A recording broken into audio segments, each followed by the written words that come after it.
Well, greetings and shalom. This is Adrian Scott, and I welcome you to Truth and Testimony, the broadcast.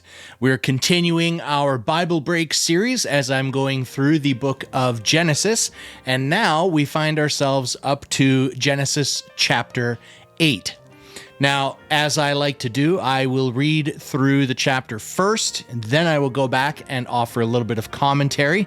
As a quick note, I am doing this through the King James Version of the Bible if you want to follow along with that, but ultimately you can follow along with any version you'd like to, or, just read it on your own and then come back and listen to my commentary. I know one thing I want to do is start using chapters on my videos, but I'm still learning. I'm still figuring out how to do some of this stuff. Anyways, without further ado, let's get right into it and read Genesis chapter 8. And God remembered Noah and every living thing and all the cattle that was with him in the ark. And God made a wind to pass over the earth, and the waters assuaged. The fountains also of the deep and the windows of heaven were stopped, and the rain from heaven was restrained. And the waters returned from off the earth continually, and after the end of the 150 days, the waters were abated. And the ark rested in the 7th month on the 17th day of the month upon the mountains of Ararat. And the waters decreased continually until the 10th month. In the 10th month, on the 1st day of the month, were the tops of the mountains seen. And it came to pass at the end of 40 days that Noah opened the window of the ark which he had made, and he sent forth a raven, which went forth to and fro until the waters were dried up from off the earth. Also he sent forth a dove from him to see if the waters were abated from off the face of the ground. But the dove found no rest for the sole of her foot, and she returned unto him into the ark, for the waters were on the face of the whole earth. Then he put forth his hand, and took her, and pulled her in unto him into the ark. And he stayed yet other 7 days, and again he sent forth the dove out of the ark. And the dove came into him in the evening, and lo, in her mouth was an olive leaf plucked off. So Noah knew that the waters were abated from off the earth. And he stayed yet other 7 days, and sent forth the dove, which returned not again unto him any more.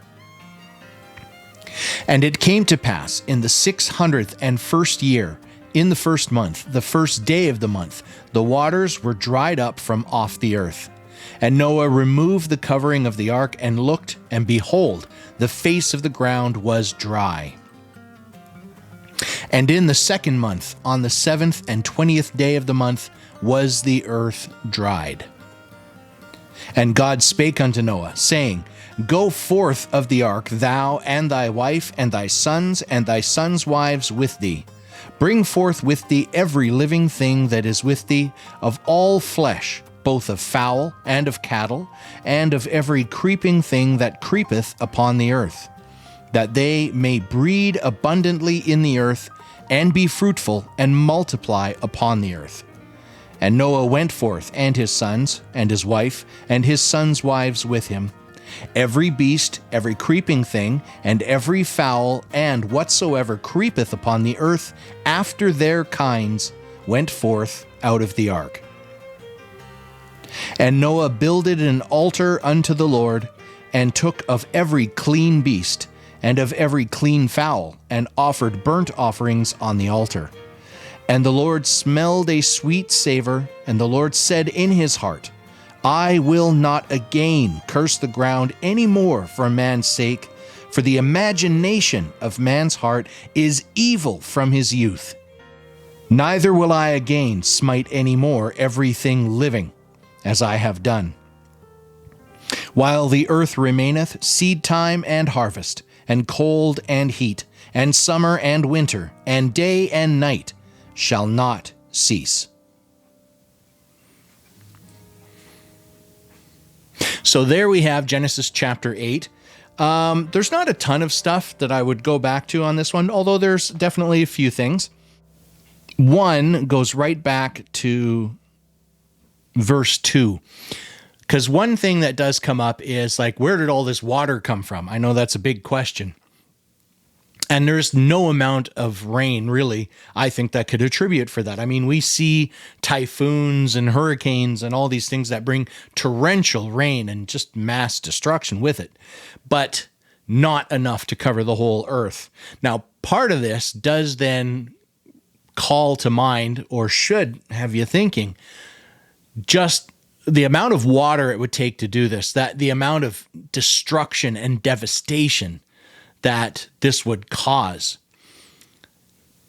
I mean, it beggars the imagination. It really does, of how bad it was at that point to do that kind of destruction. But the basic idea, which kind of ties in verse 2 of chapter 8 there, is it mentions the fountains of the deep.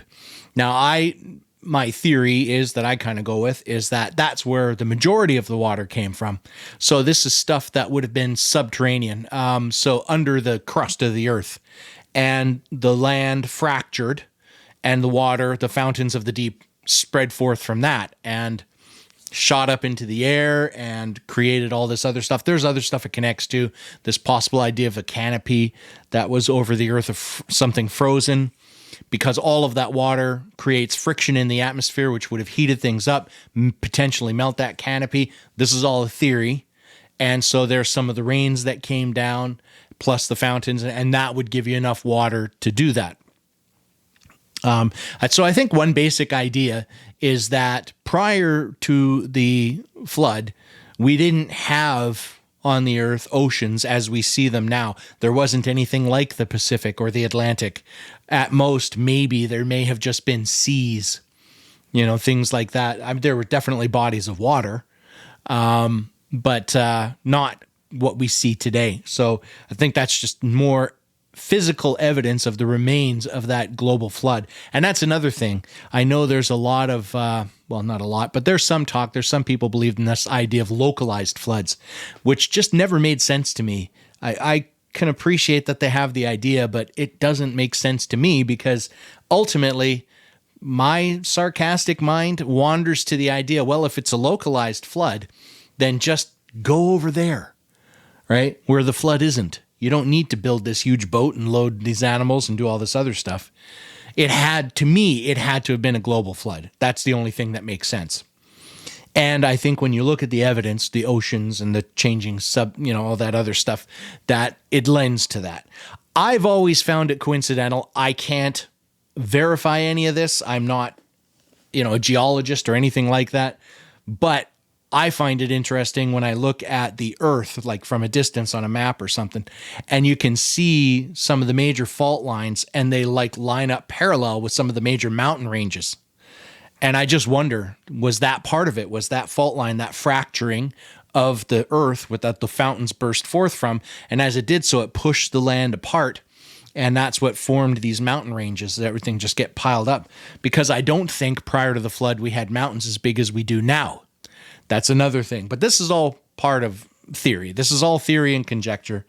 We got what we have here in the Bible. And, at some point, maybe we'll understand more. Maybe more of it will be made clear to us. But for now, we're just doing the best we can with what we have. So that idea of the fountains being the majority of the water, that's kind of point number one. The next one is just an interesting little one. And the ark rested in this is verse 4. The ark rested in the 7th month on the 17th day of the month upon the mountains of Ararat. Well, we know where this region is. And coincidentally, there has been an object found there. Again, it cannot be said with absolute certainty, but I think that there is a moderate amount of evidence to say that this object that has been found there, because it doesn't say like the mountain of Ararat, like on the top of a mountain. If you think of, you have a bunch of water in some sort of, just running off of anything, right? What's going to happen is it's going to run down from the tall things into the valleys, and that's where it'll settle, And so I don't think, if anything's floating in that water, it's not going to land on the top of that mountain. It's going to follow the ebb and flow of the water as it's going down into the valley. And that's where you get the mountains of Ararat, and because it is a number of mountains, and they have found this object right in the midst of this. Now, the other thing is, so it meets basic ideas there that this could be Noah's Ark, the remains of Noah's Ark. But more interesting, the length of this object lines up with the measurements that were given for the length and width of Noah's Ark, that they're very, very close. And furthermore, so that's another piece of evidence. Furthermore, with because I don't think they've necessarily been able to dig straight into it for a number of reasons, but they've done, I don't know if the various, not X-rays, but sonar, ground penetrating radar, things like that, where they've surveyed the site and located deck timbers and apparently, if I'm not mistaken, iron rivets, but rivets anyways. So this is more things. So now you've got man-made stuff here, timbers and rivets, in an object that matches the size of what Noah's Ark would have been in the location that the Bible says it is. Again, I mean, you can't say for certain, but I find it very compelling that the remains of this object very well could be Noah's Ark. And if you want to look for that, you know, Noah's Ark discovered. I mean, there's videos all over the place. You can go check it out for yourself. But just that is an interesting one there. So one other thing that I always found interesting. Now, I don't have an answer for this. I just find it intriguing. And because I don't believe there's anything random that occurs in the scriptures, everything is in there to teach a lesson, to make a point, as an example of something. And so it just always stood out to me the fact that he sent out a raven and a dove. We only hear about the raven once, I believe.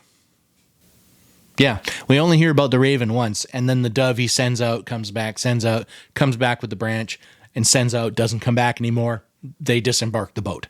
But still, initially, you do get this raven and a dove. Like, what's up with the raven? And just the combination of the two. Because if you think figuratively what the two of those things often can represent, I don't know. I've wondered. Again, I don't have an answer, but it's just an intriguing thought that I've had. Why a raven and a dove? The next point is an intriguing one. Another one that I can't say I have an answer for certain, but I just always found it fascinating. So backing up just a tiny bit, when I hear the word ark, of course, I always think of two things. Number one, the Ark of the Covenant with the mercy seat, the lid of atonement. And number two, Noah's Ark. And I just find it so interesting. In verse 13, they've got this passage here, at least in the King James, where it says, the waters are dried up from off the earth, and Noah removed the covering of the ark. This is like removing the lid of atonement or the mercy seat, which you would do with the Ark of the Covenant.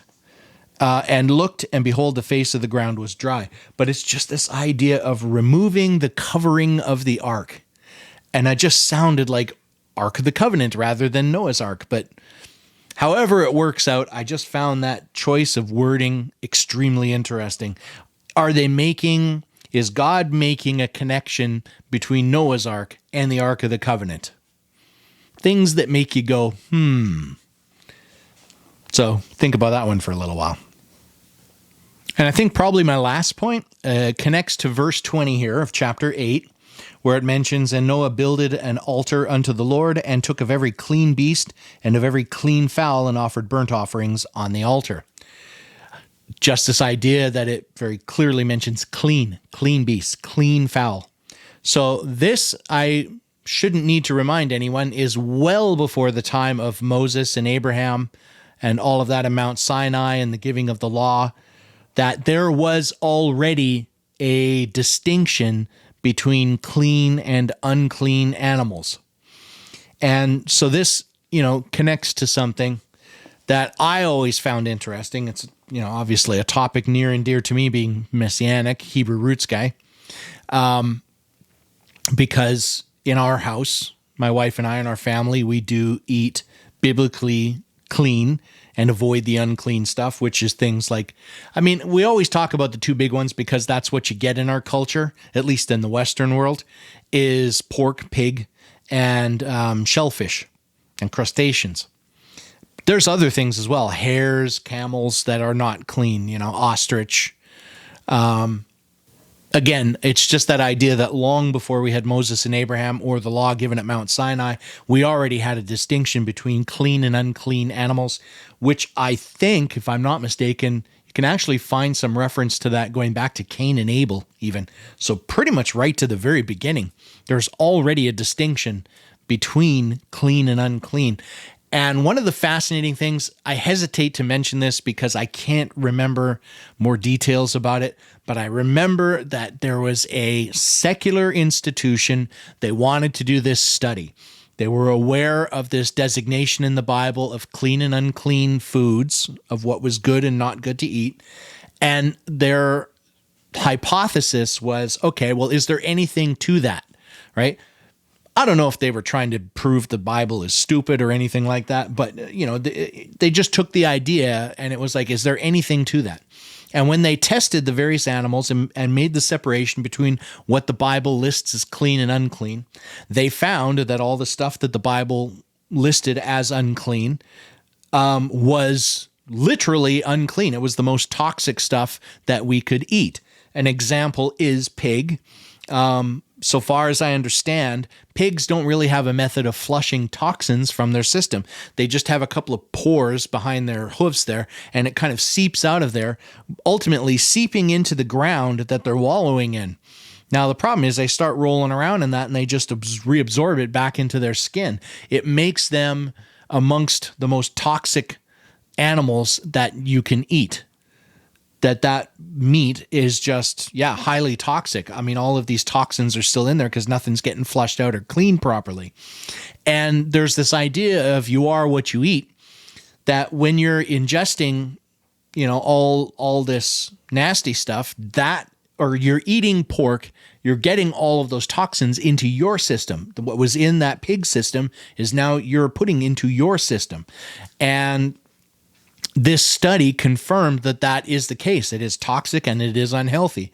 So I don't know if they were trying to prove the validity of the Bible, but they kind of did. And it just showed that, the biblical author, ultimately God, but whoever put, ink to parchment, they knew what they were talking about all this time ago of what was good and not good to eat. And it all predates, again, Moses and Abraham and the law at Mount Sinai, something I just always found interesting. But basically, on that note, I think I will wrap it up there. If you've made it this far in the video, I thank you for hanging out with me and checking it out. I do pray that this blessed you and you got some insight out of it.